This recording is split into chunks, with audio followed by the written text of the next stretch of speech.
রাসূল সাল্লাল্লাহু আলাইহি ওয়াসাল্লাম মৃত্যুর শয্যায় শুয়ে আছেন। এমন সময় মালাকুল মাউত আজরাইল আলাইহিস সালাতু ওয়াস সালাম রাসূল সাল্লাল্লাহু আলাইহি ওয়াসাল্লামের কাছে আসলেন। রাসূল সাল্লাল্লাহু আলাইহি ওয়াসাল্লামকে বললেন, ইয়া রাসূলুল্লাহ, আজকে আপনার মৃত্যু হবে, আজকে আপনার শেষ দিন। রাসূল সাল্লাল্লাহু আলাইহি ওয়াসাল্লাম বললেন, প্রত্যেকটা মানুষকে তো মৃত্যুবরণ করতে হবে, আমিও তো মানুষ, আমাকে তো মৃত্যুবরণ করতে হবে। রাসূল সাল্লাল্লাহু আলাইহি ওয়াসাল্লাম অনুমতি দিয়ে দিলেন।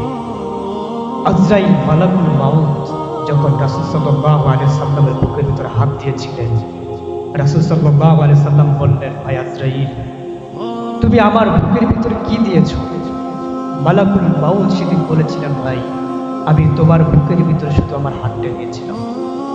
রাসূল সাল্লাল্লাহু আলাইহি ওয়াসাল্লাম বলেছেন, মনে হচ্ছিল উহুদ পাহাড়টা তুমি আমার বুকের ভিতরে চাপিয়ে দিয়েছো। বলে আল্লাহু আকবার। তাহলে রাসূল সাল্লাল্লাহু আলাইহি ওয়াসাল্লামের মৃত্যু যদি এত কষ্ট হয়, ও মুসলমান বলো তো দেখি, আপনার আমার মৃত্যু আর চাইতে বেশি ভয়ঙ্কর হতে পারে? কথা বলেন ঠিক কিনা?